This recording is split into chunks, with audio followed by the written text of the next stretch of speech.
சோத்திரம். அவர் சமூகமின் சந்தோஷமே, அது நிறைவான சந்தோஷமே. என் பாத்திரம் நிரம்பி நிரம்பி வழியுதே, ஆனந்தம் பேரானந்தமே. சமூகமின் சந்தோஷமே, அது நிறைவான சந்தோஷமே. என் பாத்திரம் நிரம்பி நிரம்பி வழியுதே, ஆனந்தம் பேரானந்தமே. In His presence there is fullness of joy. In His presence there is fullness of joy. My cup is overflowing, more than overflowing. Fullness, blessed fullness of joy. Amen. கர்த்தருடைய கிருபையினால ஒரு மாதம், இந்த 4 மாதங்கள் கடந்து இந்த புதிய ஒரு மாதத்தில் நாம் கடந்து வந்திருக்கிறோம். கர்த்தர் நமக்கு கிருபை கொடுத்திருக்கிறார். இந்த நேரத்தில் கூட நாம் தியானத்திற்காக எடுத்துக்கொள்ளப்பட்ட வேத பகுதி சங்கீதங்களின் புஸ்தகம் 23 சங்கீதத்தை நாம் வாசிக்கலாம். கடந்த நாட்களில் கூட நாம் சங்கீதம் 23 ஒவ்வொரு வசனங்களாக நாம் தியானித்து கொண்டு வருகிறோம். இன்றைக்கு கூட நாம் 5ஆம் வசனத்தை நாம் தியானிக்க போகிறோம். என் சத்துருக்களுக்கு முன்பாக நீர் எனக்கு ஒரு பந்தியை ஆயத்தப்படுத்தி என் தலையை எண்ணெயால் அபிஷேகம் பண்ணுகிறீர், என் பாத்திரம் நிரம்பி வழிகிறது. என் சத்துருக்களுக்கு முன்பதாக நீர் எனக்கு ஒரு பந்தியை ஆயத்தப்படுத்தி என் தலையை எண்ணெயால் அபிஷேகம் பண்ணுகிறீர், என் பாத்திரம் நிரம்பி வழிகிறது. ஹல்லேலூயா சொல்லலாமா? நம் பாத்திரம் இன்றைக்கு நிரம்பி வழிய வேண்டும். இந்த புதிய மாதத்தில் வந்திருக்கிறோம். நமக்கு ஒரு புதிதான ஒரு பரிபூர்ண ஒரு ஆசீர்வாதத்தை கர்த்தர் கொடுக்கணும். நம்ம இந்த 4 மாதங்கள் நம்ம கிருபையாய் நடத்தி கொண்டு வந்தார்.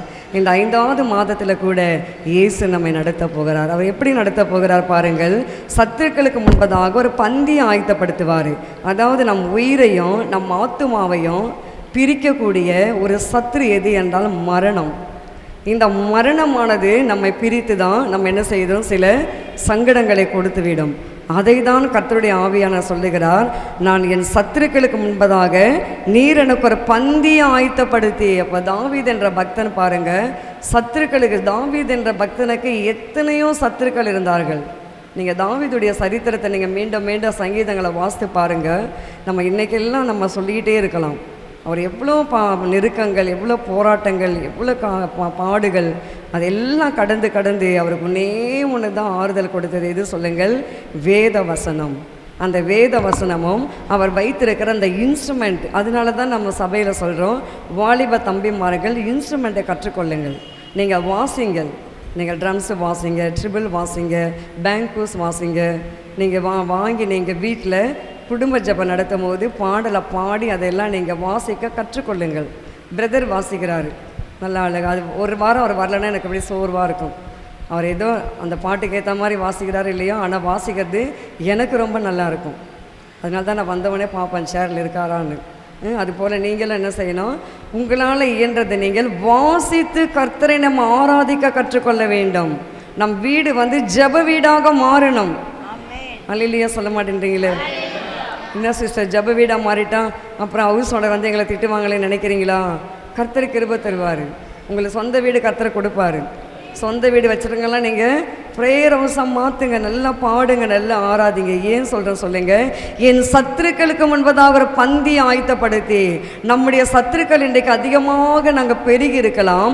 அந்த பெருகி இருக்கிற சத்துருக்கள் மத்தியில் கர்த்தர் என்ன செய்ய போகிறார் சொல்லுங்கள், ஒரு பந்தி ஆயத்தப்படுத்த போகிறார். பந்தினா உங்களுக்கு என்னன்னு தெரியும் இல்லையா? நான் உங்களுக்கு சொல்ல வேண்டியதில்லை, விலைக்கு இல்லை. பந்தி என்றால் உங்களுக்கு நன்றாக தெரியும். ஒரு விருந்து வீட்டுக்கு நீங்கள் போவீர்களானால், ஒரு திருமண வீட்டுக்கு நீங்கள் போவீர்களானால் ஒரு பந்தி வைப்பார்கள். அந்த பந்தியில் எல்லாமே இருக்கும் இல்லையா? இப்போ தான் நவீனமாகிவிட்டது. அப்படியே ரொம்ப சிம்பிளாக ஒரு சிக்கன் பிரியாணி, ஒரு சிக்கன் 65, ஒரு தயிர் பச்சடி, ஒரு கத்திரிக்காய் பச்சடி, ஏதோ முட்டை, ஏதோ வைக்கிறாங்க. அது சிம்பிளாக, அது சிம்பிள் சொல்கிறோம், அதுவே அதிகம்தான். ஆனால் பந்தி என்றால் எல்லாமே இருக்கும். பந்தியில் பார்த்தேன், நேற்று கூட நான் கடலை போட்டு குழம்பு வைக்கலாம் அப்படின்னு சொல்லிட்டு கடலெலாம் வேக வச்சாச்சு. கத்திரிக்காய் வாங்கி வச்சுட்டேன். பட் கத்திரிக்காய் மாத்திரம் வெட்டலை. அதுக்குள்ளே மீன்காரம்மா கடைசி மீன், அக்கா உங்களுக்காக தான்க்கா நான் எடுத்துகிட்டு வந்திருக்கிறேன், தயவு செய்து வாங்கிக்கோங்கக்கா அப்படின்ட்டு எனக்கிட்ட கொடுத்துட்டு போயிடுச்சு அந்த மீனை. சரின்னு அந்த மீன் குழம்ப செஞ்சுட்டு மாங்காயை வந்து இனிப்பு செஞ்சு வச்சேன் வெல்லம் போட்டு. அப்போ அந்த மீன் குழம்பு ப்ளஸ் அந்த ரசம், பருப்பு ரசம், அந்த மாங்காய் இனிப்பு எப்படி இருக்குல்ல, அது நம்ம சாதாரண வீட்லேயே ஒரு 2-3 வைத்து நம்ம சாப்பிடும் பொழுது அப்பா ஒரு பந்தியில் சாப்பிட்டது மாதிரி இருக்குன்னு நம்ம நினைக்கிறோமே. இன்றைக்கு தேவன் பாருங்க நம்ம சத்துருக்களுக்கு முன்பாக ஒரு பந்தி ஆயத்தப்படுத்த போகிறாரு. அந்த பந்தியில் நீங்கள் எல்லாம் வெரைட்டிஸை நீங்கள் சாப்பிட போகிறீங்க. நீங்கள் பாருங்கள், நீங்கள் சாப்பிடாத வெரைட்டிஸ் எல்லாம் சாப்பிடுவீங்க. கர்த்தர் கொடுப்பாரு. கர்த்தர், நான் பாமாயில் தானே சிஸ்டர் நான் சமைக்கிறேன், இனிமேல் பாமாயில் சமைக்காதீங்க, இனிமேல் நீங்கள் எல்லாமே கோல்டு வின்னரில் சமைங்க, இதயம் நல்ல சமைங்க, கர்த்தர் கொடுப்பாரு. நாங்கள் வாங்குகிற சம்பளத்துக்கு ஏது எங்களுக்கு வருமா? வரும். அல்லேலூயா சொல்லலாமா? அதான் நம்ம தேவன் எப்படிப்பட்ட தேவன் சொல்லுங்கள், குறைகளை நிறைவாக்குற தேவன். அந்த போதுமென்ற மனது நமக்கு இருந்தால் போதும். வருகிற அந்த வருமானத்தை ஆசீர்வதித்து ஜெபம் பண்ணி நீங்கள் செலவு செஞ்சு பாருங்களேன். இதய நிலையில் கூட நீங்கள் சமைக்கலாம், ஆலிவ் ஆயில் கூட நீங்கள் சமைக்கலாம். அல்லேலூயா சொல்லலாமா? ஆமேன். பஹ்ரைன் தேசத்திலிருந்து ஐயாவுக்கு வருடம் எப்படி பார்த்தாலும் 5 லிட்டர் 10 லிட்டர் ஆலிவ் ஆயில் வந்துடும். அப்போ அந்த ஐயா வந்து பஹ்ரைனில் இருந்தார். அப்போ வரும்போதெல்லாம், பாஸ்டர் உங்களுக்கு என்ன வேணும், நான் என்ன வாங்கிட்டு வரணுன்னு கேட்பார். பாஸ்டர் எனக்கு வந்து பிரதர் எனக்கு ஆலிவ் ஆயில் வாங்கிட்டு வரீங்களா அப்படின்னு கேட்பார். எதுக்கு? நான் ஜெபம் பண்ணி எல்லாருக்கும் பாட்டில் ஊற்றி நான் கொடுப்பேன், நானும் வந்து யூஸ் பண்ணிப்பேன். அந்த ஆலிவ் ஆயில் எல்லாருக்கும் ஜெபம் பண்ணி கொடுத்துட்டு போக ஐயாவுக்கு ஆலிவ் ஆயிலே நாங்கள் சமையல் பண்ணி கொடுப்போம். அவருக்கு கொலஸ்ட்ராலே இல்லாமல் இருந்துச்சு. கர்த்தர் கிருபையில். ஹல்லேலூயா சொல்லலாமா? இன்றைக்கு அதுபோல் நம்மை கூட கர்த்தர் பாருங்களேன், இந்த மாதம் உங்களுக்கு ஒரு பூர்ணமான ஒரு ஆசீர்வாதத்தை கர்த்தர் வைத்திருக்கிறாரு. அந்த ஆசீர்வாதம் எதுனா, முதல் பாயிண்ட்டு, சத்துருக்களுக்கு முன்பதாக ஒரு பந்தி ஆயத்தப்படுத்தி சாத்தானால் நம்ம அநேகர் வந்து என்ன செய்ய போகிறோம், மேற்கொள்ளப்படலாம் என்று சாத்தான் நினைப்பான். சாத்தான் நம்ம வந்து அவனுடைய வேலையே என்ன தெரியுங்களா, கிறிஸ்தவர்களை எப்படியாக நம்ம மேற்கொள்ளணும், கர்த்தருடைய பிள்ளைகளை நாம் மேற்கொண்டு விடணும், கர்த்தருடைய பிள்ளைகளுக்கு வியாதி கொடுக்கணும், கர்த்தருடைய பிள்ளைகளுக்கு விக்கனம் கொடுக்கணும், தோல்வி கொடுக்கணும், நஷ்டம் கொடுக்கணும். இதுதான் அவனுடைய வேலை. ஆனாலும் பாருங்கள், அந்த மத்தியில் கூட கர்த்தர் என்ன செய்ய போகிறாரு, அந்த சத்துருக்களை மேற்கொள்வதற்கு ஒரு பந்தியை நமக்கு தரப்போகிறாரு. அதனால தான் நம்ம லூக்கா சுவிசேஷம் நம்ம என்ன வாசிக்கிறோம், வாசிங்க. சத்ருவின் சகல வல்லை மேற்கொள்ளவும் நமக்கு அவர் என்ன கொடுக்குறாரு, அதிகாரம் கொடுக்கிறார் என்று சொல்லி நாம் வாசிக்கிறோம். வாசிங்க லூக்கா சுவிசேஷம் 10ஆம் அதிகாரம் 19ஆம் வசனம். லூக்கா சுவிசேஷம் 10:19. இதோ சர்ப்பங்களையும் தேள்களையும் மிதிக்கவும் சத்துருவுடைய சகல வல்லமையையும் மேற்கொள்ளவும் உங்களுக்கு அதிகாரம் கொடுக்கிறேன், ஒன்றும் உங்களை சேதப்படுத்த மாட்டாது. சத்துருவுடைய சகல வல்லமை மேற்கொள்ள நமக்கு என்ன கொடுக்கிறாரு, அதிகாரம் கொடுக்கிறாரு. இன்னைக்கு காலையில் நீங்கள் நினைக்கிறீங்களோ எப்படி என்ன பண்ணுறீங்களோ எனக்கு தெரியாது, பிள்ளைகள் மூலமாக அவ்வளோ போராட்டம், நல்லா பாடுவோம், நல்லா வசனம் வாசிக்குதுங்க. ஆலயத்துக்கு எனக்கு வந்து குறித்த நேரத்துக்கு வந்துடணும், இல்லைன்னா எனக்கு டென்ஷன் ஆகிடுவேன் நான். சிஸ்டர் வந்து சோத்திரம் பண்ண ஆரம்பிச்சிட்டாங்க, எனக்கு அப்படியே ரொம்ப டென்ஷன் ஆகிட்டேன். அப்போ தான் வந்து டீ கேட்குதுங்க, டீ வேண்டாம் பூஸ்டர் கொடுங்க, அந்த பூஸ்டர் வேண்டாம் டீ கொடுங்க. எப்படி இருக்கும் பிசாசு சத்துருவின் வல்லமை. அப்போ கட்டி ஜெபம் பண்ண, ஆவியானவரே சபையை நடத்தணும், சபையை குறித்த நேரத்துக்கு நான் போகணுமே, இவ்வளோ பிரச்சனைகள் பிள்ளைகள் மூலமாக வரக்கூடாதப்பா, சத்துருவின் கிரியைகளை நான் கட்டுகிறேன், சத்துருவின் கிரியைகளை நான் நிர்மூலமாக்குகிறேன். அப்படி பிள்ளைகள் மூலமாக தான் வரும். நம்ம வீட்டில் இருக்கிற வைத்து தான் பிசாசு என்ன செய்வான், நம்மை சோதிப்பான், நம்ம இது பண்ணுவான். அந்த நேரத்தில் தான் கர்த்தருடைய ஆவியானவனுக்கு பலன் கொடுப்பாரு. அல்லேலூயா சொல்லலாமா? அப்போது சத்துருக்கள் முன்பதாக ஒரு பந்தியை ஆயத்தப்படுத்தி அடுத்து அவர் என்ன செய்கிறார், என் தலையை எண்ணெயினால் அபிஷேகம் பண்ணுகிறார். அப்போ என்ன என்றால் அபிஷேகம். தாவீதை எடுத்துக்கொள்ளுங்கள், தாவீதுக்கு எத்தனையோ சத்துரு, கர்ப்ப பிறப்பாகிய மகன் கூட அவனுக்கு சத்ருவாக மாறிவிட்டான். அந்த நேரத்தில் கூட தாவீது சோர்ந்து போகலை, எப்பொழுதும் பாடி பாடி பாடி ஆராதித்து தேவனை துதித்து கொண்டே இருந்தார். இன்றைக்கு நம் வாழ்க்கையில் கூட போராட்டங்கள், பிரச்சனைகள், சத்ருவின் வல்லமைகள். சத்ருவின் வல்லமை என்றால் என்ன சொல்லுங்க, வியாதியை கொடுப்பான், தோல்வியை கொடுப்பான், ஒன்றுமே இல்லை, காசே இல்லை, அப்படியே மொத்தம் காலி, எதுவுமே இல்லைன்ற ஒரு கட்டத்தில் கொண்டு வந்து வைத்து விடும். 1ஆம் தேதியே பார்த்தீங்கன்னா எனக்கு வந்து 1ஆம் தேதினா எனக்கு காசு எப்போவுமே எனக்கு கர்த்தருடைய கிருபையினால் காசு இருக்கும். அப்போது 1ஆம் தேதி வந்து எனக்கு கேஸ் வந்துடுச்சு. கேஸ் வந்தவுடனே பாருங்கள், 1ஆம் தேதி காலையில் மூலக்கடையிலேருந்து ஒரு பாஸ்டரு, சிஸ்டர் 8 மணிக்கெல்லாம் நான் ஞானசாந்தத்துக்கு வந்துடுறேன் சிஸ்டர் அப்படின்னு சொன்னேன். சரி, நான் உங்களுக்கு 8 மணிக்கெல்லாம் ஞானசாந்தத்துக்கு சேர்ஸ்லாம் போட்டு தொட்டியில் தண்ணியெல்லாம் நிரப்பி எல்லாம் வச்சோன்னே 1000 ரூபாய் காணிக்க கொடுத்தாரு. தம்பி வந்து காலையிலேயே வாக்குத்தத்த கூட்டங்க வரும்போது ஃபஸ்ட்டு எனக்கு என்ன கொடுத்துருவாரு? தசம பாகம் கொடுத்துருவாரு. அப்போ பாருங்கள், நான் கேட்டேன், ஏசப்பா 1ஆம் தேதியில என் கை காலியாக இருக்கக்கூடாது, எனக்கு நீங்கள் என்ன பண்ணுங்க, எனக்கு தாங்க அப்படின்னு நான் சாதாரணமாக ஜெபித்தேன். கர்த்தருடைய கிருபையினால் 1ஆம் தேதி எனக்கு ஏதுங்க அவ்வளோ காசு வரும் சொல்லுங்கள்? நான் கவர்மெண்ட் எம்ப்ளாயா? நான் வந்து கலெக்டரா? நான் இல்லை, எனக்கு வந்து பேங்க்கில் பணம் போடுறதுக்கு. ஏன் சொல்லுங்கள்? சத்ரு வந்து நம்ம கருத்தில் பணம் வரக்கூடாது, வறுமையை கொடுக்கணும், வியாதியை கொடுக்கணும், பொல்லாப்பை கொடுக்கணும் அவன் நினைப்பான். அவனுடைய வல்லமை அது, அவனுடைய பவர். அந்த பவரை வந்து நம்ம கேன்சல் ஆக்கணும்னா நம்ம செய்ய வேண்டிய ஒரே ஒரு விஷயம் என்ன சொல்லுங்கள் தெரியுமா? நாம் பாடி நாம் துதிக்க வேண்டும். அல்லேலூயா சொல்லலாமா? நம்ம பாடி துதிக்கும் பொழுது அந்த சத்ருவினுடைய வல்லமை நாம் மேற்கொள்ள கர்த்தர் நமக்கு அதிகாரம் கொடுத்துருக்கிறாரு.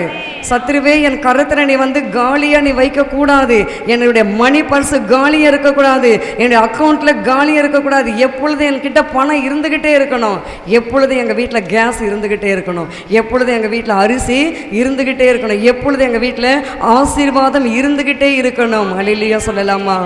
கர்த்தர் செய்வாருங்க. அதுதாங்க பரிபூர்ண ஆசீர்வாதம். எப்பொழுது சொல்லுங்க? தாவீதை போல் நாம் பாடி துதிக்க நாம் ஆரம்பிக்கும் பொழுது ஒவ்வொரு வருவன் நீங்கள் வந்து பாருங்க, கர்த்தர் ஆராதித்து துதித்து பாருங்க, அதனுடைய ஆசீர்வாதமே வேற.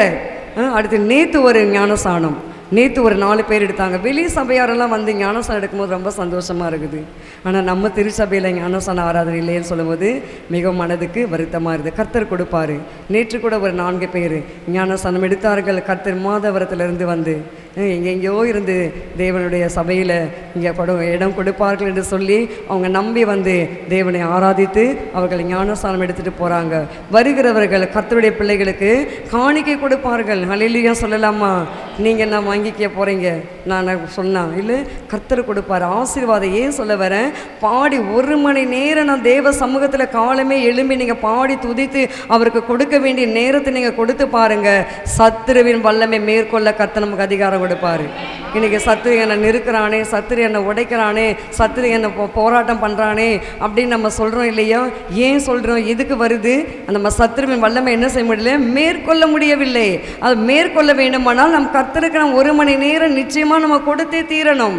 நம்ம கொடுத்தால்தான் அந்த சத்துருவின் வல்லமையை நம்மளால் மேற்கொள்ள முடியும். அல்லேலூயா சொல்லலாமா? ஆமீன். ரோமர் புஸ்தகம் 8ஆம் அதிகாரம் 31 39 வரைக்கும் வாசித்து பார்க்கலாம். ரோமர் 8ஆம் அதிகாரம் 31 39. இவைகளை குறித்து நான் என்ன சொல்லுவோம்? தேவன் தம் பட்சத்தில் இருந்தால் நமக்கு விரோதமாய் இருப்பவன் யார்? தம்முடைய சொந்த குமாரர் என்று பாராமல் நம் எல்லாருக்காகவும் அவரை ஒப்பு கொடுத்தவர் அவரோடு கூட மற்ற எல்லாவற்றையும் நமக்கு அருளாதிருப்பது எப்படி? தேவன் தெரிந்து கொண்டவர்கள் மேல் குற்றம் சாட்டுகிறவன் யார்? தேவனே அவர்களை நீதிமான் ஆக்குகிறவர். ஆக்கினைக்குள்ளாக தீர்க்கிறவன் யார்? கிறிஸ்துவே மரித்தவர், அவரே எழுந்தும் இருக்கிறவர், அவரே தேவனுடைய வலது பார்சத்திலும் இருக்கிறவர். போதும். பாருங்க, இந்த வீட்டில் போய் நீங்கள் ஃபுல்லாக நீங்கள் வாசித்து பாருங்கள். 31 வாசிக்கிறோம். இவைகளை குறித்து நாம் என்ன சொல்லுவோம்? தேவன் நம்முடைய பட்சத்தில் இருந்தால் நமக்கு விரோதமாக இருப்பவன் யார்? அப்போ தாவீது என்ற பக்தன் கூட ஒரு இடத்துல 118ஆம் சங்கீதத்தில் சொல்லுவார், நீங்கள் வாசித்து பாருங்கள். தேவன் நம் பட்சத்தில் இருக்க வேண்டும். அப்போ தேவன் பட்சம் என்றால் நம் பக்கத்தில் இருக்கணும். தேவனை நாம் எப்பொழுதுமே நம் பக்கத்தில் வைத்து கொள்ள வேண்டும். நம்ம எப்பொழுதுமே எப்படி வைத்து கொள்ள முடியும்? ஜெபிக்க வேண்டும், வேதம் வாசிக்க வேண்டும். இல்லை, இந்த 2 செய்யும்போது தான் தேவனை நாம் பட்சத்தில் வைத்து கொள்ள முடியும். அப்பொழுது தான் என்ன செய்ய முடியும் சொல்லுங்கள்? அப்போ அவர் என்ன சொல்கிறாரு? தேவன் நம்முடைய பட்சத்தில் இருந்தால் நமக்கு விரோதமாக இருப்பவன் யார்? அப்போ சத்ருவே என் பக்கத்தில் நீ வர முடியாது. மனிதர்கள் நல்லவர்கள் தான், மனிதர்கள் யாருமே நமக்கு எதிரி கிடையாது. நமக்கு எதிரி யார் சொல்லுங்க? சாத்தான் தான் நமக்கு எதிரி. அந்த சாத்தான் வந்து எப்படி வருவான்? சில வியாதி, தோல்வி, பலவீனம், கவலை, தேவையில்லாத ஒரினஸ், மன அழுத்தம், தேவையில்லாத காரியம், யாரை யாரை பற்றியாவது பேசிகிட்டு இருப்பாங்க. உடனே இந்த ஆவி இவங்கிட்ட தூண்டி விடும், இந்த மாகிட்ட தூண்டி விட, பார் உன்னை பற்றி தான் பேசுகிறாங்க தெரியுமா, வச்சுக்கோ, கூடி பேசுகிறாங்க பாரு, உன்னை பற்றி தான் பேசுகிறாங்க, உனக்காக தான் அப்படி இப்படின்னு சொல்லி, இதெல்லாம் என்ன வேலை சொல்லுங்கள்? இதெல்லாம் பிசாசின் தந்திரங்கள். இந்த பிசாசின் தந்திரங்களை முறியடிக்க தான் கர்த்தர் நம் பட்சத்தில் நாம் வைத்து கொள்ள வேண்டும். ஹல்லேலூயா சொல்லலாமா? அதுதான் லூக்கா 10:10 வாசலையா, சத்ருவின் வல்லமையை மேற்கொள்ள வேண்டும், நம்ம ஜெயிக்க வேண்டும். நம்ம அதில் வந்து நம்ம தோல்வி அடையக்கூடாது. நம்ம எப்பொழுதுமே ஜெயிக்கிற பிள்ளைகள். இயேசு கிறிஸ்து கூட பாருங்க, சத்ருவை வந்து ஜெயித்தாரு. 3 நாள் அவர் 3 நாள் வந்து பாதாளத்தில் அவர் இருந்தார் இல்லையா? நமக்காக தான் அவர் பாதாளத்தில் இருந்தார். அப்போ வெள்ளிக்கிழமை அவர் அடக்கம் பண்ணினார்கள். வெள்ளி சாயங்காலத்திலிருந்து இருந்தார். சனி சாயங்காலம் முழுவதும் இருந்தார். 3ஆம் நாள் அவர் நமக்காக பாதாளத்தை ஜெயித்தார். அவர் மரணத்தை ஜெயித்தார். அவர் வியாதியை ஜெயித்தார். அவர் நமக்காக வலது பாரிசத்தில், தேவனுடைய வலது பாசத்தில் வீட்டிலிருந்து எனக்காக உங்களுக்காக பரிந்து பேசுகிறாரு இல்லை? அந்த வசனம் வாசம் இல்லைங்களா? அதை வாசிங்க. 34ஆம் வசனம். ஆக்கினைக்குள்ளாக தீர்க்கிறவன் யார்? கிறிஸ்துவே மரித்தவர், அவரே எழுந்தும் இருக்கிறவர், அவரே தேவனுடைய வலது பாரிசத்திலும் இருக்கிறவர், நமக்காக வேண்டுதல் செய்கிறவரும் அவரே. அப்ப நமக்காக வேண்டுதல் செய்கிறாரு. 3 நாள் அவர் ரோமர்கள் நினைத்தார்கள், இயேசுவை நாம் கொலை செய்து விட்டோம், அவரை அடக்கம் பண்ணி ஆயிற்று, இனிமே அவ்வளோதான், அவர் எலும்பியெல்லாம் வர முடியாதுன்னு பெரிய கல்லை அப்படியே வச்சுட்டாங்க. பெரிய கல்லை வச்சு சீல் போட்டாங்க. யாருமே வரக்கூடாது அப்படின்னு பலத்த பாதுகாப்பு. வேற ரோம போர்ச்சல் பலத்த பாதுகாப்பு. அதையும் தாண்டி தான் நம்முடைய தேவனாகிய இயேசு கிறிஸ்து அவர் மரணத்தை ஜெயித்து, பாதாளத்தை ஜெயித்து, அவர் கல்லறையிலிருந்து வெளியில வந்தாரு. எதுக்காக வந்தார் சொல்லுங்க? சத்ருவின் வல்லமை மேற்கொள்ள எனக்கும் உங்களுக்கும் அதிகாரம் கொடுப்பதற்காக. இன்றைக்கு நம்முடைய காரியம் கூட நம் பந்திய கர்த்தர் ஆயத்தப்படுத்துவார். நமக்கு தேவன் நிச்சயமாக ஒரு பந்தி வைப்பார். இந்த மாதம் பாருங்க, உங்கள் குடும்பங்கள் ஆசீர்வாதமாக இருக்க போகுது. உங்கள் குடும்பங்களில் சத்துருவின் போராட்டம் இனிமே வராது.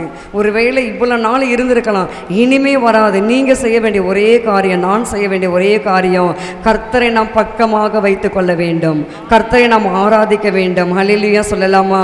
அப்படி நாம் செய்யும்போது அந்த சத்துருவின் வல்லமையில் தேவன் நமக்கு பலனையும் கொடுப்பார். 2 கொரிந்தியர் புத்தகம் 12ஆம் அதிகாரம் 9ஆம் வசனம் வாசித்து பாருங்க. 2 கொரிந்தியர் 12ஆம் அதிகாரம் 9ஆம் வசனம். அதற்கு அவர், என் கிருபை உனக்கு போதும், பலவீனத்திலே என் பலம் பூரணமாய் விளங்கும் என்றார். ஆமென். பலவீனத்திலே என் பலன் எப்படியா? பூரணமாய் விளங்கும். நமக்கு பலனே இல்லை, நமக்கு சௌக்கியமே இல்லை. என்னை எப்போதும் நான் பலவீனமாக இருக்கேன், எப்போதும் நான் சுகவீனமாக இருக்கேன். எப்போ டாக்டர்கிட்ட போயிட்டு நான் ஊசி போட்டால் தான் நான் தூங்குறேன், மாத்திரை சாப்பிட்டா தான் நான் தூங்குறேன், இல்லைன்னா எனக்கு தூக்கம் வராது, எனக்கு பலம் இல்லாமல் இருக்கணும்னு சொல்லி ஒரு வேளை நம்ம இருக்கிறோமா? இன்றைக்கு ஆவியானவர் சொல்கிறாரு, என் கிருபை உனக்கு போதும். My grace is sufficient for me. இல்லை, என் கிருபை உனக்கு போதும். அவ்வளோதான். சின்ன வசனம். அந்த கிருபை எனக்கு போதும் சொல்லிட்டாலே கீழே என்ன ஆகுது பாருங்க, உன் பலவீனத்திலே என் பலன் பூரணமாய் விளங்கும். இல்லை, அப்படியாக தேவன் இன்றைக்கு நம்முடைய வாழ்க்கையில் பலன் இல்லாமல் இருக்கலாம், நம்ம வாழ்க்கையில் சுகம் இல்லாமல் இருக்கலாம். அடிக்கடி எனக்கு சுகவீனம், அடிக்கடி எனக்கு பலவீனம், பிசாசு என்னை தொந்தரப்படுத்துகிறான், சத்ரு என்னை தொந்தரப்படுத்துகிறான், சத்ருவின் வல்லமை என்னால் மேற்கொள்ள முடியல, நானும் எவ்வளவோ ஜெபித்து பார்க்குறேன், நானும் எவ்வளவோ உபவாசித்து பார்க்குறேன், என்னால் முடியலையே என்று சொல்லி ஒருவேளை நீங்கள் இருக்கிறீங்களா? கர்த்தர் இன்றைக்கு உங்கள் அந்த கிருபையை கொடுக்க போகிறாரு. அதான் சொல்ல, என் கிருபை உனக்கு போதும். என் பிள்ளைங்க நான் சொல்கிறதையே கேட்க மாட்டேங்குதுங்களே, என்ன எவ்வளோதான் நான் இது பண்ணுறேன் அப்படின்னு நினைக்கிறீங்களா? கர்த்தர் இந்த மாதத்தில் என் கிருபை உனக்கு போதும் என்று. ஏனென்றால் தாவீதுக்கு சொன்னார், பந்தி ஆயத்தப்படுத்தி யாருக்கு முன்னாடி? சத்துருக்களுக்கு முன்பதாக. இன்றைக்கு எனக்கும் உங்களுக்கும் கூட சத்துருக்களுக்கு முன்பதாக ஒரு பந்தி ஆயத்தப்படுத்த போறாரு. ஹல்லேலூயா. அந்த அடுத்து வந்து பாருங்க, என் தலையை எண்ணெயினால் அபிஷேகம். அதே 1 கொரிந்தியர் 11:23 வாசித்து பாருங்க. 1 கொரிந்தியர் புஸ்தகம் 11ஆம் அதிகாரம் 23ஆம் வசனம்.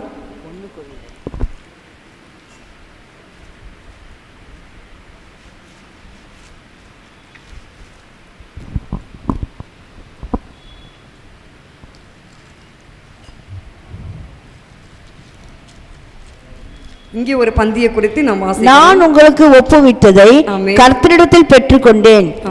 என்னவெனில், கர்த்தராக இயேசு தாம் காட்டி கொடுக்கப்பட்ட அன்று ராத்திரியிலே அப்பத்தை எடுத்து ஸ்தோத்திரம் பண்ணி அதை பிட்டு, நீங்கள் வாங்கி புசியுங்கள், இது உங்களுக்காக பிற்கப்படுகிற என்னுடைய சரீரமா இருக்கிறது, என்னை நினைவு கூறும்படி இதை செய்யுங்கள் என்றார். போதும் பாருங்க. இந்த பந்தி எதை குறிக்குது என்று சொன்னால் உங்களுக்கு நன்றாக தெரியும்.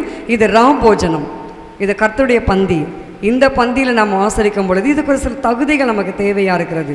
நாம் பரிசுத்தமாக இருக்க வேண்டும், நாம் ஆயத்தமாய் வர வேண்டும், நாம் சுத்தமாக இருக்க வேண்டும். இல்லை, அதெல்லாம் நாம் வாசிக்கிறோம். எனவே அதில் ஆயத்தம் இல்லாமல் இருப்போமானால் சில நேரங்கள் நமக்கு வியாதிகள் வந்துவிடும், சில நேரத்தில் மரணமும் நேரிடும். நான் சொல்லவில்லை, வேதவசனம் சொல்லுகிறது. அதுக்காக தான் நம்ம என்ன செய்கிறோம், 3 தினங்கள் நாம் சுத்திகரிப்பு ஜெபம் வைத்திருக்கிறோம். ஹல்லேலூயா சொல்லலாமா? அப்போ அந்த பந்தியில் நாம் இருக்கும் பொழுது அதுக்கு சில தகுதிகள் இருக்கிறது. அந்த தகுதிக்கு நாம் ஆயத்தமாகணும். நீங்கள் கவர்மெண்ட் எக்ஸாம் எழுதணும் அப்படின்னு சொன்னால் கூட சில தகுதிகள் கேட்குறாங்க. இப்போல்லாம் மேரேஜை கூட தகுதி கேட்குறாங்க. நான் ஒரு கிறிஸ்தவ நான் பார்த்தேன், ஒரு பாஸ்டர் கொடுத்துருந்தாரு. அதில் பார்த்தீங்கன்னா, ஆண் பிள்ளையானால் ஆண் பிள்ளை ஞானஸ்நானம் எடுத்திருக்க வேண்டும், சபைக்கு ஒழுங்காக வர வேண்டும், ஆவியின் அபிஷேகத்தை பெற்றிருக்க வேண்டும், சபைகளுடைய காரியங்களெல்லாம் பங்கு கொள்ள வேண்டும். இது ஒரு தகுதி. இதெல்லாம் இருக்குமானால் ஒரு நல்ல பெண் இருந்தால் எங்களுக்கு நீங்கள் சொல்லுங்கள். பார்த்தீங்களா? அப்போ உலக பிரகாரமான காரியத்திற்கும் சில தகுதிகள் தேவையாக இருக்குது, ஆவிக்குரிய ரீதியிலும் சில தகுதிகள் தேவையாக இருக்குது. ஆனால் இங்கே கர்த்தருடைய பந்தி, அல்லேலூயா சொல்லலாமா? இந்த கர்த்தருடைய பந்திக்கு தகுதிகள் இருக்கிறது. இந்த கர்த்தருடைய பந்திக்கு வரும்போது நம்ம எப்படி இருக்க வேண்டும்? எல்லாருடைய சமாதானமாக இருக்க வேண்டும். நம் வைராகியம் நம்ம சொல்ல பாராட்டக்கூடாது. மன்னிப்பு கேட்கெடுத்து மன்னிப்பு கேட்டுவிட வேண்டும். நாம் அறிக்கை பண்ண வேண்டிய விஷயங்களை அறிக்கை பண்ணிவிட வேண்டும். நம்ம ஆயத்தமாக இருக்க வேண்டிய நேரத்தில் ஆயத்தத்தை நாம் கற்றுக்கொள்ள வேண்டும். ஆயத்தமாக வரணும், பரிசுத்தமாக இருக்க வேண்டும். அப்படி நம்ம அந்த பந்தியில் வரும்பொழுது தான் கர்த்தருடைய பந்தி. ஹல்லேலூயா! அப்பொழுது தான் கர்த்தர் என்ன செய்வார்? சத்துருக்களுக்கு முன்பதாக ஒரு பந்தியை ஆயத்தப்படுத்துவார். அவன் சத்துரு தான். யார் சொல்லுங்க? யூதாஸ் சத்துரு தான். ஆனால் அந்த இடத்துல பாருங்கள், யூதாஸே நீ சத்துரு தான், உனக்குள்ள பிசாசு புகுந்திருக்கு, நீ என்னை காட்டி கொடுக்க போகிற. ஆனாலும் நேசிக்கிறாரு.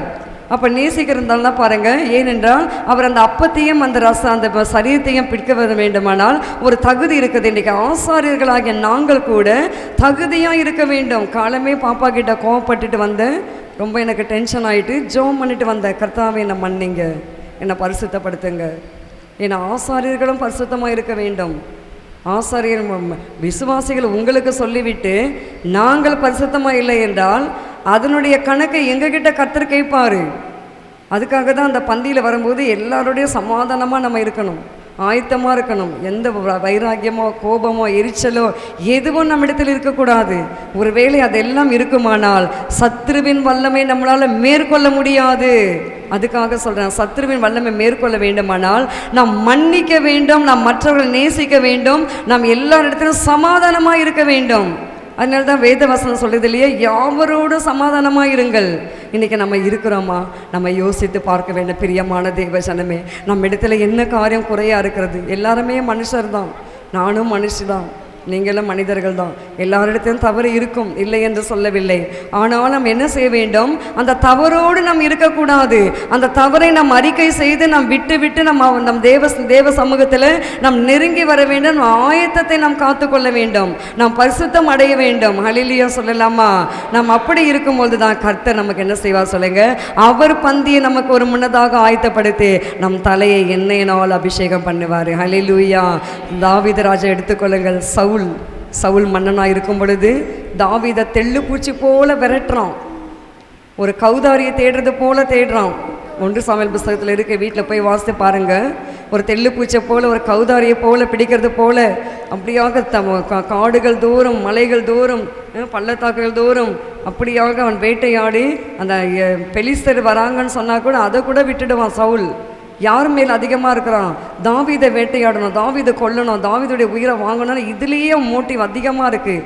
இதுலேயே அவன் என்ன பண்ணுறான்? அந்த அரண்மனை வாழ்க்கையை கூட விட்டுட்டு ஒரு நேரத்தில் ஒரு இடத்துல அந்த மலைக்கு மேலே அவன் கீழே அவன் தங்கி இருக்கிறான் சவுல்.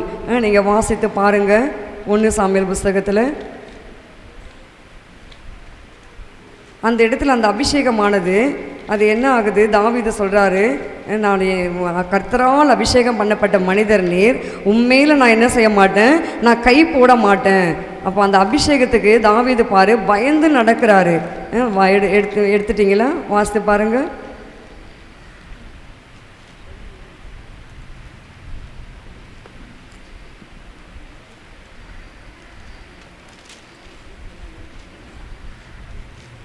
ஒன்று சாமுவேல் புஸ்தகம்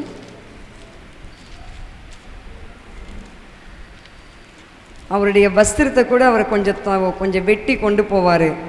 அப்போ கூட பாருங்கள், இன்றைக்கு உங்கள் ஜீவனை என்கிட்ட கொடுத்தாரு, ஆனாலும் பாருங்கள் நான் உங்கள் மேலே நான் கை போட மாட்டேன். ஏன் சொல்லுங்கள்? உங்கள் மேலே ஒரு அபிஷேகம் இருக்கிறது, அந்த அபிஷேகத்துக்கு நான் பயப்படுறேன். இன்றைக்கி நம்ம சொல்ல முடியுமா? அந்த சத்துரு கூட அந்த வல்லமை மேற்கொள்ள வேண்டுமானால் கர்த்தருடைய அபிஷேகம் நமக்கு வேண்டும். அந்த அபிஷேகம் என்ன செய்யும்? துன்மார்க்கனை தான் கொல்லும், நீதிமான்களை கொல்லவே கொள்ளாத அபிஷேகமானது. கர்த்தருடைய அபிஷேகமானது யாரை கொல்லும் சொல்லுங்க? துன்மார்க்கரை தான் கொல்லும். அதனால தான் பாருங்க, பெலிஸ்தீருக்கும் இஸ்ரவேலருக்கும் யுத்தம் நடந்து கொண்டிருக்கும் பொழுது அந்த யோனத்தான் அந்த இடத்துல என்ன செய்யறான்? மடிந்து போகிறான். யோனத்தான் என்றால் சவுல் ராஜாவுடைய மகன். அடுத்து சவுல் மரிக்கவில்லை, அதற்குள்ளேயே எல்லாம் இழந்துட்டோமோ என்று சொல்லி அந்த கத்தி எடுத்து என்ன செய்கிறான்? சவுல் தன்னைத்தானே குத்தி கொள்ளுகிறான். தன்னைத்தானே குத்தி கொண்டு அவன் என்ன செய்யறான்? யாராகிலும் என்னை குத்துங்க என்று பாருங்க. அந்த அபிஷேகம். தாவீது என்ற மனிதர் அபிஷேகத்துக்கு பயந்து கர்த்தரால் அபிஷேகம் பண்ணிட்ட மனிதனை நான் தொடமாட்டேன். இன்னைக்கு கர்த்தர் இரவு கொடுத்துருக்கிறாரு சவுல. இரவு கொடுத்து அவர் அவங்க படுத்துட்டு இருக்கும்போது அந்த வஸ்திர தொங்கலை கொஞ்சம் வெட்டி எடுத்துட்டு போறான் தாவீது. அது கூட அவன் பாதுகாப்பு படை வீரருக்கு தெரியல. சவுல் ராஜாவை பாதுகாக்கிறது இவ்வளவுதானா உன் லட்சணம் அப்படின்னு சொல்லி கேட்கிறான் தாவீது. ஆனாலும் பாருங்க, அந்த அபிஷேகமானது நீதிமானை கொல்லுவதற்கு இடம் கொடுக்கவில்லை. ஆனால் அதற்கு மாறாக கர்த்தர் என்ன பண்ணாரு? அந்த அபிஷேகத்தின் நிமித்தம் துன்மார்க்கனை கொல்வதற்கு கர்த்தர் உதவி செய்தாரு. எடுத்துட்டீங்களா அந்த வசனத்தை? 1 சாமுவேல் புஸ்தகத்தில் யார் எடுத்தீங்க? சத்தமா சொல்லுங்க.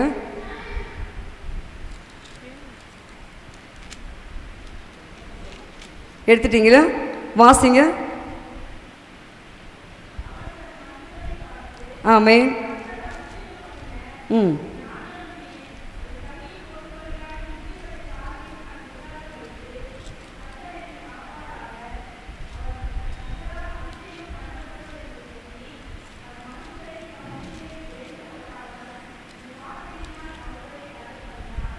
ரெஃபரன்ஸ் சொல்லுங்கம்மா. 1 சாமுவேல் 24:6 வாசிங்க. மைக்கில் வாசிங்க. 1 சாமுவேல் புஸ்தகம் 24ஆம் அதிகாரம் 6ஆம் வசனம்.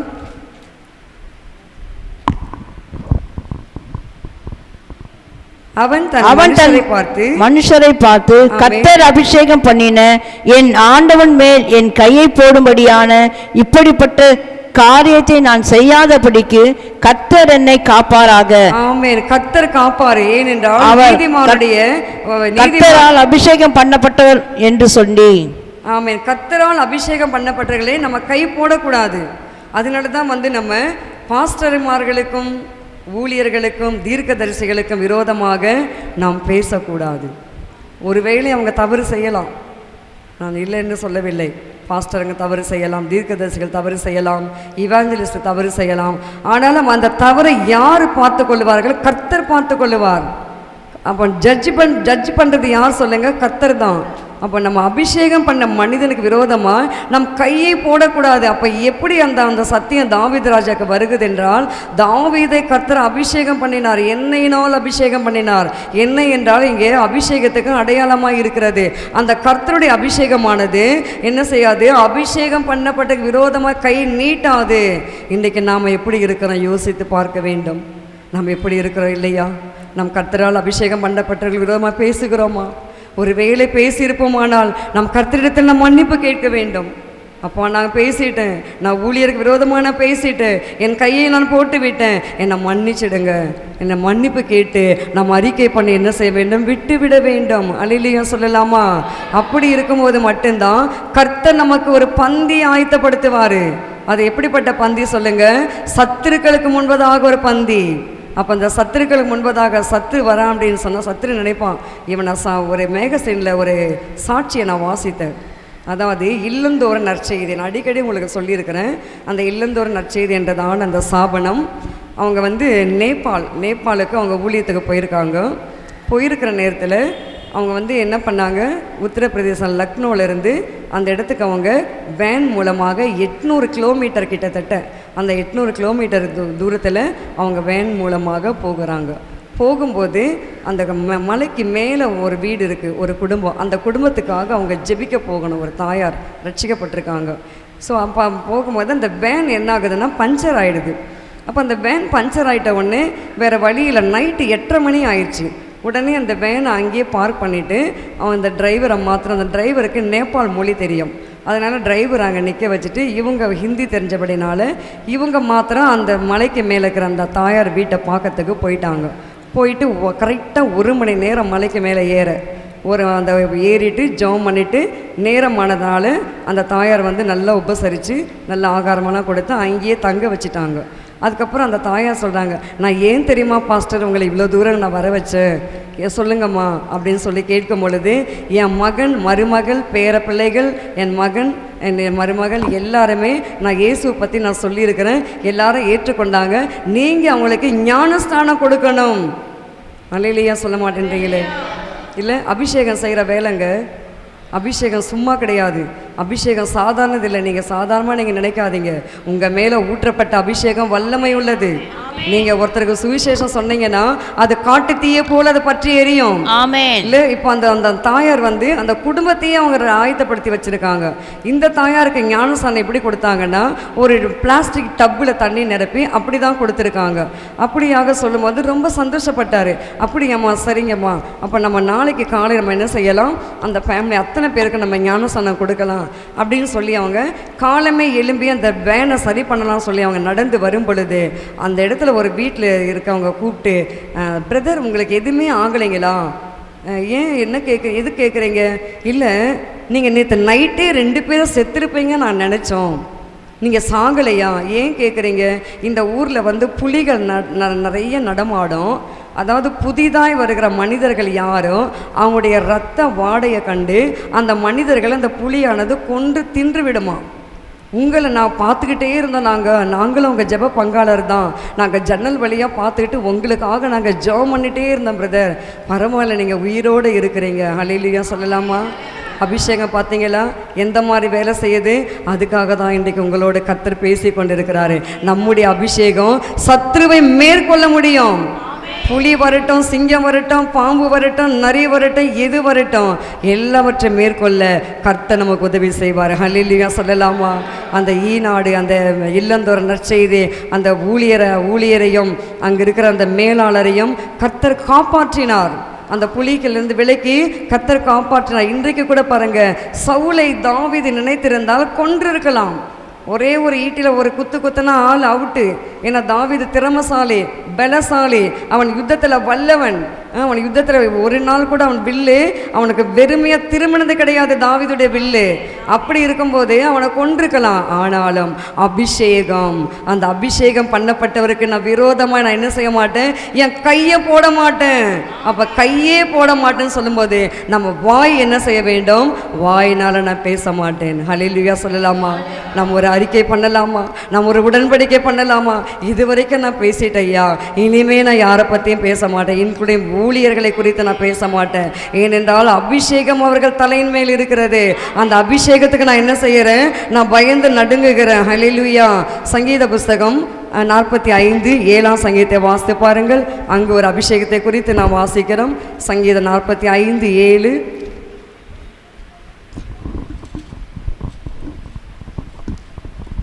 நீர் நீதியை விரும்பி அக்கிரமத்தை வெறுக்கிறீர், ஆதலால் தேவனே உம்முடைய தேவன் உமது தோழரை பார்க்கிலும் உம்மை ஆனந்த தைலத்தினால் அபிஷேகம் பண்ணினார். ஆமென். ஆனந்த தைலத்தினால கர்த்தர் இன்னைக்கு நம்மளை அபிஷேகம் பண்ண போகிறாரு. அதுதான் எண்ணெய், என் தலையை எண்ணெயினால் அபிஷேகம் பண்ணுகிறேன். நமக்கு ஒரு ஆனந்த தைலம். ஆனந்த தைலம் என்றால் ஆவியினுடைய அபிஷேகம். அந்த ஆவியானுடைய அபிஷேகம் நமக்குள் வரும் பொழுது நுகத்தடிகளை கர்த்தர் முறிக்கும்படி செய்வார். எப்படிப்பட்ட மந்திரமா இருக்கட்டும், எப்படிப்பட்ட தகடா இருக்கட்டும், எப்படிப்பட்ட வியாதியா இருக்கட்டும். என்ன கூட பிசாசு சொன்னான், குட் ஃப்ரைடே நாளில் உன் உயிரை நான் எடுத்துருவேன் போராடுறான். பயங்கர போராட்டம் எனக்கும் சத்ருவுக்கும். நான் சொல்கிறேன், உன்னால் முடிஞ்சால் என் உயிரை எடுத்துக்கோ. நீங்கள் நம்புறீங்களோ இல்லையா, கர்த்தர் சாட்சி. ஒரு மனிதன்கிட்ட பேசுறது மாதிரி என்கிட்ட பிசாசு பேசுவான். நான் நிச்சயமாக நான் எடுக்க போகிறேன். நீ கட்டுற படுதாவெல்லாம் உன்னுடைய மரணத்துக்கு தான் நான் கட்டுறேன்னு நினச்சிக்கோன்றான். அதுக்கேற்ற மாதிரி ஒரு தாய் இங்கே சொல்கிறாங்க, இதெல்லாம் கட்டுறீங்க, யாராவது என்ன நினைப்பாங்க தெரியலையாமான்றாங்க. அவங்க சொல்லும் போது கூட பிசாசு சொல்கிறான், பார்த்தியா அந்த அம்மா கூட என்ன சொல்லுது பாருன்றான். இப்படியாக பேசுவான் திட்டம் தெளிவுமாக. ஆனாலும் கர்த்தருடைய அபிஷேகம் நம் தலையின் மேல் இருக்கிறது. ஆனந்த தைலத்தினால கர்த்தர் நம்மை அபிஷேகம் பண்ணி வைத்தபடினால அந்த சத்ருவின் வல்லமையில கர்த்தரை முறியடிப்பாரு. உங்க வாழ்க்கையில கூட முறியடிப்பாரு, உங்களுக்கு முறியடிப்பாரு. உங்களுக்கு வியாதி வந்துச்சுன்னு கவலைப்படாதீங்க, உங்களுக்கு நஷ்டம் வந்துச்சுன்னு கவலைப்படாதீங்க.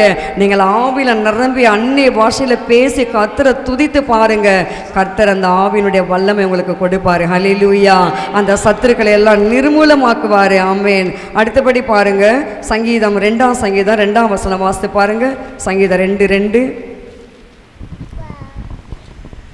கர்த்தருக்கு விரோதமாகவும் அவர் அபிஷேகம் பண்ணினவருக்கு விரோதமாகவும் பூமியின் ராஜாக்கள் எழும்பி நின்று அதிகாரிகள் ஏகமாய் ஆலோசனை பண்ணி அவர்கள் கட்டுகளை அறுத்து அவர்கள் கயிறுகளை நம்மை விட்டு எரிந்து போடுவோம் என்கிறார்கள். ஆமென். கர்த்தருக்கு விரோதமாகவும் அவர் அபிஷேகம் பண்ணினவருக்கு விரோதமாகவும் பூமியின் ராஜாக்கள் எழும்பி நின்று. இன்றைக்கு உத்தரப்பிரதேசம் முதலமைச்சர் அவர்கள் குட் ஃப்ரைடே ஆராதனை கிடையாது என்று சொல்லி பகிரந்தமாக அறிவித்து கொடுத்தாரு. ஆனால் பூமியின் ராஜாக்கள் கர்த்தருடைய பிள்ளைகளுக்கு விரோதமாக எழும்புவார்களானால் கர்த்தர் நியாயம் செய்வார். அந்த ஆட்சியை கர்த்தர் அப்படியே கவிழ்த்து போடுவார். பாருங்க, நீங்கள் வேணுமானாலும் தமிழ்நாட்டில் அவங்களுடைய காரியங்கள் ஒன்று கூட பலிக்காது. கர்த்தர் நம்மோடு இருக்கிறாரு.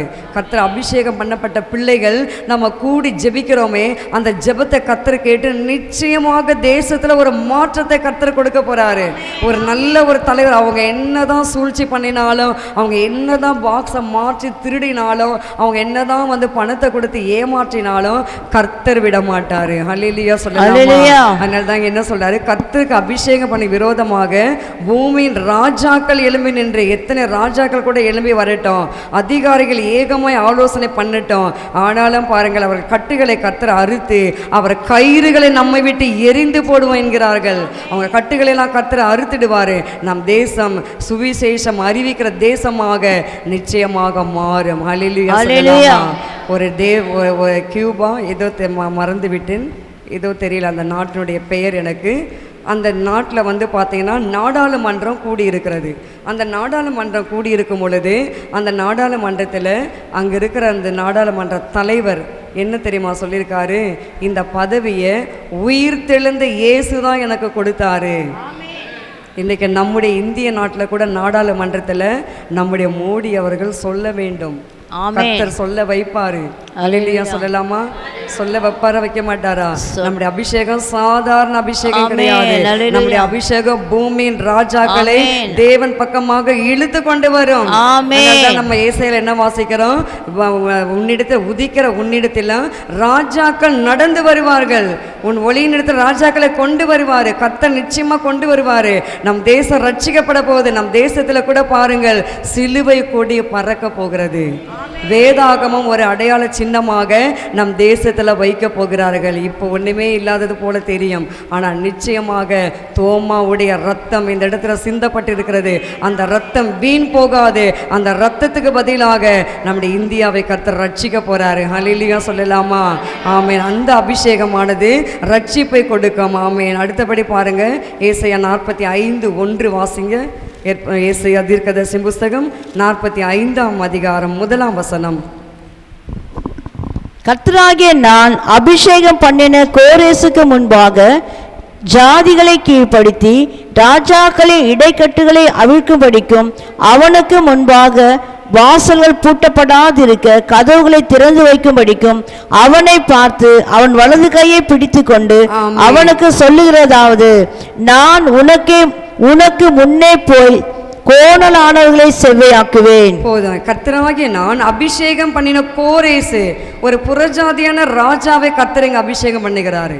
மேதியா பெர்சியா அந்த மேதியா பெர்சியாவுடைய அந்த தேசத்துடைய ராஜாவை கர்த்தர் அபிஷேகம் பண்றாரு. ஆச்சரியமா இருக்குல்ல? புறஜாதி மீது கர்த்தருடைய ஆவியானவர் ஊற்றுகிறார். ஊற்றி என்ன சொல்றாரு? கீழ்ப்படுத்தி ராஜாக்களின் இடைக்கட்டுகளை அவிழ்க்கும்படிக்கும், அவனுக்கு முன்பாக வாசல்கள் பூட்டப்படாதிருக்க கதவுகளை திறந்து வைக்கப்படிக்கும், அதுக்கு முன்னாடி நான் உனக்கு முன்னே போய் கோணலானவர்களை செவ்வையாக்குவேன். அந்த அபிஷேகமானது அடுத்து என்ன செய்யுது? நம் வாழ்க்கையில் இருக்கிற அத்தனை கோணலையும் செவ்வையாக மாற்ற போகிறது. அதுக்கு தான் அடுத்த கட்டம் அந்த அபிஷேகமானது பயன்படுகிறது. இன்றைக்கு நம் வாழ்க்கையில் அபிஷேகம் பெறாத கர்த்தருடைய பிள்ளைகள், நீங்கள் தேவனத்தை கேட்டு அபிஷேகத்தை பெற்றுக்கொள்ளுங்கள். அந்த ஆனந்த தைலத்தை எனக்கு ஊற்றுங்கப்பா, அந்த அபிஷேகத்தை எனக்கு ஊற்றுங்கய்யா. அந்த அபிஷேகம் எனக்குள் இருக்குமானால் கோணல் என்றால் நம் வாழ்க்கையில் முடியாத காரியம், இடியாப்ப சிக்கல் என்று சொல்லுவார்கள்.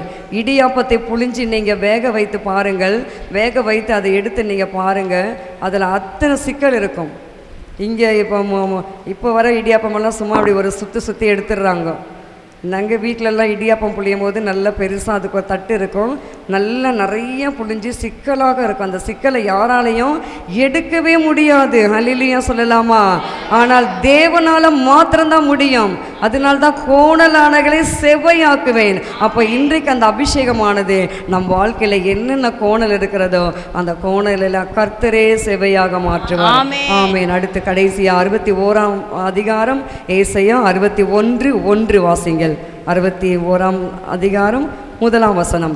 கர்த்தராகிய தேவனுடைய ஆவியானவர் என்மேல் இருக்கிறார், சிறுமை பட்டணங்களுக்கு சுவிசேஷத்தை அறிவிக்க கர்த்தர் என்னை அபிஷேகம் பண்ணினார். இருதயம் நொறுங்குண்டவர்களை காயங்கட்டுதலையும், சிறைப்பட்டவர்களுக்கு விடுதலையும், கட்டுண்டவர்களுக்கு கட்டவிழ்த்தலையும் கூறவும். ஆமென். அப்போ பாருங்க, அடுத்த அபிஷேகம் என்ன சொல்றாரு? சுவிசேஷத்தை அறிவிக்கிற அபிஷேகம். எனக்கு சுவிசேஷம் அறிவிக்க தெரியாது, எனக்கு வெட்கமாக இருக்குது, எனக்கு பயமாக இருக்குது, என்னை அடிப்பாங்களே, என்னை திட்டுவாங்களேன்னு நினைக்கிறீங்களா? இன்றைக்கு தேவன் உங்கள் மீது சுவிசேஷங்களை அறிவிக்கிற அபிஷேகத்தை ஊற்ற போகிறாரு. ஹல்லேலூயா சொல்லலாமா? கர்த்தர் நல்லவர், அவர் கிருபை என்றும் உள்ளது. அடுத்து பாருங்க, என் பாத்திரம் நிரம்பி வழிகிறது. இதுக்கே இவ்வளவு நேரம் ஆகிவிட்டது. நம்ம என் பாத்திரம் என்னது? நிரம்பி வழிகிறது. 3வது கட்டத்தில் வாசிக்கிறோம். அப்போ நம் பாத்திரமானது இன்றைக்கு நம் வாழ்க்கையில் ஒரு பரிபூர்ணமான ஒரு ஆசீர்வாதம் நமக்கு வேண்டும். இந்த மாதம் கர்த்தர் கொடுக்க போறாரு. இது உழைப்பாளர் தினம் இல்லையா? மே மாதம். நீங்கள் உழைச்சி நீங்கள் கடினமாக இருப்பீங்க இல்லை? எவ்வளோ நீங்கள் கஷ்டப்பட்டு கவர்மெண்ட்டுக்கு உழைக்கிறீங்க, குடும்பத்துக்கு உழைக்கிறீங்க. இந்த மாதம் கர்த்தர் உங்களுக்கு கொடுக்க போகிற ஆசீர்வாதம் அடுத்து என்ன சொல்லுங்க? பரிபூர்ணமான ஆசீர்வாதம். ஆதியாகம புஸ்தகம் 41:29. அந்த இடத்துல நம்ம வாசிக்கும் பொழுது அங்கே அந்த தேசத்தில் பாருங்கள், பஞ்சம், 7 ஆண்டுகள் பஞ்சம். அந்த 7 ஆண்டு பஞ்சத்தில் கர்த்தர் ஒரு பரிபூர்ணமான ஒரு விளைச்சலை கொடுத்து அந்த தேசத்தை கர்த்தர் ஆசீர்வதிக்கிறார். 41ஆம் அதிகாரம் 29ஆம் வசனம். ஆதியாகமம் 41:29. எகிப்து தேசமெங்கும் பரிபூர்ணமான விளைவு உண்டாகிருக்கும் 7 வருஷம் ஆகும். அப்போ எகிப்து தேசத்தில் பஞ்சம். அந்த 7 வருஷம் பஞ்சத்தில் அப்போ யோசேப் என்ற பக்தனுக்கு கர்த்தர் சொப்பனத்தில் வெளிப்படுத்தி அந்த தேசத்தில் பாருங்க ஒரு பரிபூர்ணமான ஒரு நன்மையை கர்த்தரை கொடுத்து அந்த தேசத்தை கர்த்தர் ஆசீர்வதிக்கிறாரு. இன்றைக்கு உங்களையும் கர்த்தர் ஆசீர்வதிக்க போகிறாரு. ஒரு பரிபூர்ணமான நன்மை.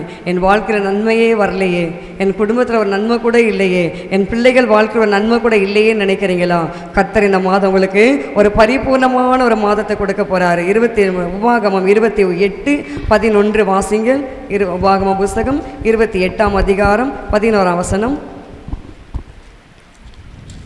உனக்கு கொடுப்பேன் என்று கர்த்தர் உன் பிதாக்களுக்கு ஆணையிட்ட தேசத்தில் கர்த்தர் உன் கர்ப்பத்தின் கண்ணியிலும் உன் மிருக ஜீவங்களின் பலனிலும் உன் நிலத்தின் கண்ணியிலும் உனக்கு பரிபூர்ண நன்மை உண்டாக கட்டளையிடுவார். பரிபூர்ணமான நன்மை உண்டாக நமக்கு கட்டளையிடுவார். அப்ப பரிபூர்ணமான ஆசீர்வாதம், பரிபூர்ணமான நன்மை. நீதிமொழிகள் புஸ்தகம் 28:19, 20 கூட வாசிக்கிறோம். வாசிங்கள். நீதிமொழிகள் புஸ்தகம் 28ஆம் அதிகாரம் 19ஆம் வசனம், 20ஆம் வசனம். வீட்டில் போயிட்டு நீங்கள் இதெல்லாம் தியானித்து பாருங்கள். கர்த்தர் உங்களுக்கு அந்த பரிபூர்ணமான ஆசீர்வாதம். தன் நிலத்தை பயிரிடுகிறவன் ஆகாரத்தால் திருப்தி ஆவான். ஆமென். வீணாய் பின்பற்றுகிறவனோ வறுமையால் நிறைந்திருப்பான். உண்மையுள்ள மனுஷன் பரிபூர்ண ஆசீர்வாதங்களை பெறுவான். ஐஸ்வர்யமாக தீவுகிறவனோ ஆக்கினைக்கு தப்பான். அவன் தன் நிலத்தை பயிரிடுகிறவன் ஆகாரத்தால் திருப்தி ஆவான். வீணரை வீணரை நம்ம பின்பற்றக்கூடாது. வீணர் என்றால் பரியாசக்கார கூட நம்ம செய்யக்கூடாது. வீணான பேச்சு பேசக்கூடாது. அரட்டை அடிக்கக்கூடாது. நான் குட்டிமா போகும்போதே சொன்னேன், நீ விபிஎஸ் போயிட்டு வந்திருக்க, இப்போ லீவு, கர்த்தர் உனக்கு நிறைய டைம் கொடுத்துருக்காரு. நீ என்ன செய்யணும்? வேதத்தை வாசி. நீ வேதத்தை வாசி. நீ மனப்பாடம் செஞ்சு டைரியில் எழுதி பாருன்னு சொல்லிகிட்டே இருந்தேன். இல்லை, என்னை பார்க்கு கூப்பிட்டு போங்க, எங்கேயுமே என்னை கூப்பிட்டு போக மாட்டேன், என்னை பார்க்கு கூட்டிகிட்டு போங்கன்னு ஒரே தொந்தரவு பண்ணி அவங்க அத்தையை கூப்பிட்டு போச்சு. அங்கே நடந்த காரியம் பாருங்கள். கீழே விழுந்து இந்த தாடை கிட்ட சரியான அடி, நல்லா வீங்கி இருக்கு. அழுதுட்டு மன்னிப்பு கேட்குது. மன்னிச்சிடுங்க அத்தை, உங்ககிட்ட கோவப்பட்ட மன்னிச்சிடுங்க. ரோசி மன்னிச்சிடு, அம்மா மன்னிச்சிடு, பிரின்சி நீ கூட என்ன மன்னிச்சிடு பிரின்சி, நான் உன்னை கூட நான் திட்டிட்டேன் பிரின்சி. அது ஒரு அப்படி பண்ணிட்டு போகுது. எனக்கு ரொம்ப ஆச்சரியமாயிடுச்சு பிரின்சி செய்யும்போது. இப்படி ஒவ்வொருத்தர்கிட்டையும் அது என்ன பண்ணுது? பாவரிக்க பண்ணுது. ஏன்? வீணர். நல்லது, பார்க்குக்கு போகலாம், வேணான்னு சொல்லலை. நம்ம எல்லா இடத்துக்கும் போய் பார்க்கலாம், நம்ம என்ஜாய் பண்ணலாம். அதுக்கு தான் கர்த்தர் நம்ம வைத்திருக்கிறாரு. ஆனால் தாய் சொல்லும் பொழுது கீழ்ப்படிஞ்சிருக்கணும். ஒரு நாள் நான் கூப்பிட்டு போகிறேன், வேண்டாம் இன்னைக்கு வேண்டாம், நான் கூட்டிகிட்டு போகிறேன்னு தான் சொன்னேன். கேட்காம போனதன் விளைவு என்னாச்சு? அடிபட்டு வந்தது. ஹல்லேலூயா சொல்லாமா? அப்போ வீணை நம்ம பின்பற்றினால் நமக்கு வரக்கூடிய விளைவுகள் பாருங்கள், பாதிப்பு ஈடுவிடும். அப்போ நம்ம வீணான காரியங்கள் பேசக்கூடாது. தன் நிலத்தை பயிடுகள் ஆகாரத்தினால் திருப்தி அடைவான். ஆகாரம், நம் வீட்டில் ஆகாரம் எப்பொழுது இருக்கிற உண்மையுள்ள மனுஷன் பரிபூர்ண ஆசீர்வாதங்களை பெறுவானா? அடுத்து வாசித்து பாருங்கள். 132 சங்கீத புஸ்தகம் 132:15. சங்கீதம் 132 சங்கீதம் 15 வசனம்.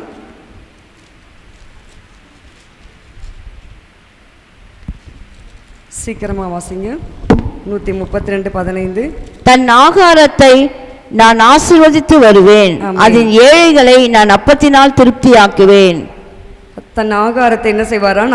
ஆசீர்வதித்து அதன் ஏழைகளை அப்பத்தினால் திருப்தியாக்க. நம்முடைய ஆகாரம், நம்முடைய வீட்டில் இருக்கிற ஆகாரத்தை கர்த்தர் ஆசீர்வதிக்க வேண்டும். அதுதான் பரிபூர்ண ஆசீர்வாதம். நம்முடைய ஆகாரம் நீங்கள் பழைய சாப்பிட்டா கூட நமக்கு அது ஜீரணிக்கணும். சில பேர் சாப்பிட்டா ஜீரணிக்காது.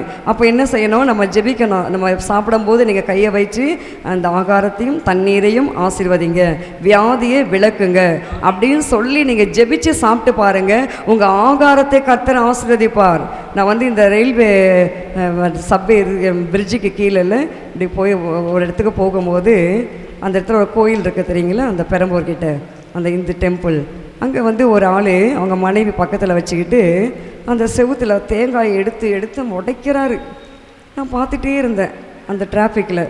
என்ன இந்த ஆள் பண்ணுறான்னு பார்த்தா தேங்காய் அது நேர்ந்துக்கிட்டாங்க போல இருக்குது. 40 தேங்காய் உடைக்கிறேன், 30 தேங்காய் உடைக்கிறேன், இதை அவங்க நேர்ந்துருப்பாங்கன்னு நினைக்கிறேன். ஆமாம், அது நாங்களும் அப்படி செஞ்சுருக்கிறோம். இந்த ஆள் என்ன பண்ணுறான்? எடுத்து உடைக்கிறான். அப்போ நான் நினச்சிட்டு இருந்தேன், இந்த தேங்காய் அத்தனையும் அட்லீஸ்ட் ஒரு 30 தேங்காய்னு வைத்துக்கொள்ளுங்கள். ஒரு தேங்காய் 30 ரூபாய்னா கூட 30 தேங்காய் என்னாச்சு? 900 900. அப்போ இந்த 900 இதுக்கு இந்த அறியாமல் ஜனங்க பாவம் வேஸ்ட் பண்ணுதுங்களே. அப்போ நான் யோசிக்கிறேன், இந்த தேங்காயெல்லாம் எங்கே வருதுன்னு நினச்சிக்கிறீங்க? எல்லாம் ஹோட்டலுக்கு தான் வரும். நம்ம ஹோட்டலில் போய் உட்காந்து சாப்பிட்றோம், தேங்காய் சட்னி, கெட்டி சட்னி இல்லை, நம்ம எல்லாம் சாப்பிடும் போதெல்லாம் எங்கேருந்து வருதுன்னு நினச்சிங்க, இந்த மாதிரி டெம்பிளில் தான் வருது போல் நினச்சிக்கிட்டேன் நானே.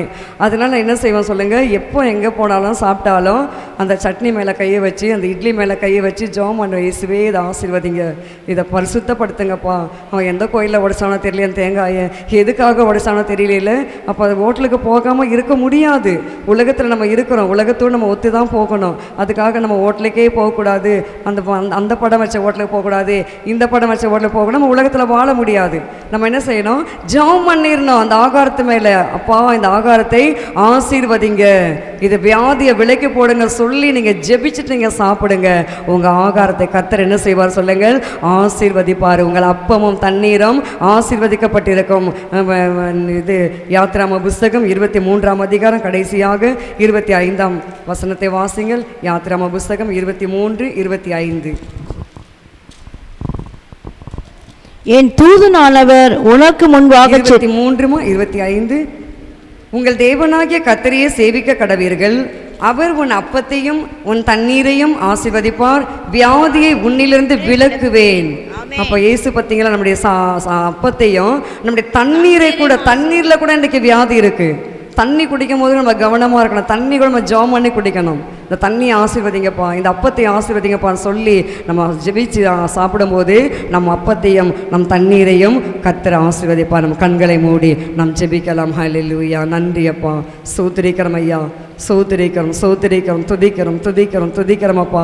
உமக்கு நன்றி செலுத்துகிறோம் ஐயா. அந்த நல்ல நேரத்தில் கர்த்தாவே நாங்கள் தியானித்த இந்த வார்த்தைகளுக்காக நன்றி செலுத்துகிறோம் ஐயா. நீர் எங்களுக்கு ஒரு பந்தியை ஆயத்தப்படுத்துகிறீரப்பா. எங்கள் தலையை நீங்கள் எண்ணெயினால் அபிஷேகம் பண்ணுகிறீர் ஐயா. எங்கள் பாத்திரம் நிரம்பி வழிகிறதப்பா. அந்த பாத்திரத்தில் கர்த்தாவே பூர்ணமான பரிபூர்ணமான நன்மைகள், பரிபூர்ணமான ஆசீர்வாதங்கள், பரிபூர்ணமான காரியங்கள் அப்பா எங்கள் வாழ்க்கையில் செய்ய போறீங்கப்பா. இந்த மாதம் கர்த்தாவே இதெல்லாம் எங்கள் வாழ்க்கையில் குறைவாக இருக்கிறதோ அதையெல்லாம் நீங்கள் நிறைவாக மாற்றுங்கப்பா. எங்கள் வாழ்க்கையில் ஒரு அதிசயத்தை செய்யுங்கப்பா. அப்பா ஒவ்வொரு தேவ ஜனங்கள் கேட்கிற ஒவ்வொரு பிள்ளைகள் வாழ்க்கையில் அவர் குடும்பங்கள் ஆசீர்வதிக்கப்படட்டும். கர்த்தருடைய அபிஷேகமானது ஒவ்வொரு மீது தலைகள் மீது ஊற்றுங்கப்பா. அந்த அபிஷேகமானது பலவீனங்களை மேற்கொள்ளட்டும், சத்ருவை மேற்கொள்ளட்டும் ஐயா. போராட்டங்கள், பிரச்சனைகள், சண்டைகள் ஒன்றும் இல்லாத குடும்பங்களாக அப்பா, கர்த்தருக்கு பயந்த குடும்பங்களாக, ஜெபிக்கிற குடும்பங்களாக, கர்த்தரை ஆராதிக்கிற குடும்பங்களாக கர்த்தரை ஒவ்வொரு குடும்பங்களை கர்த்தர் நீங்கள் மாற்றப்போகிற கிருபைக்காக நாங்கள் நன்றி செலுத்துகிறோம். காத்துக்கொள்ளுங்க, பலப்படுத்துங்க, துதிக்க அந்த மகிமையெல்லாம் உமக்கே செலுத்துகிறேன் இயேசுவின் நாமத்தில் பிதாவே, ஆமேன். நாம் சேர்ந்து சொல்லுவோம். என் ஆத்துமாவே கர்த்தரை ஸ்தோத்திரி, என் முழு உள்ளமே பரிசுத்த நாமத்தை ஸ்தோத்திரி. என் ஆத்துமாவே கர்த்தரை ஸ்தோத்திரி, கர்த்தர் செய்த சகல உபகாரங்களையும் மறவாதே. ஆமேன். அல்லேலூயா, அல்லேலூயா, அல்லேலூயா. ஆமேன். Praise the Lord. God bless you. எல்லாருக்கும் ஸ்தோத்திரம். மாரநாதா, இயேசு சீக்கிரம் வரப்போகிறார். ஆமேன்.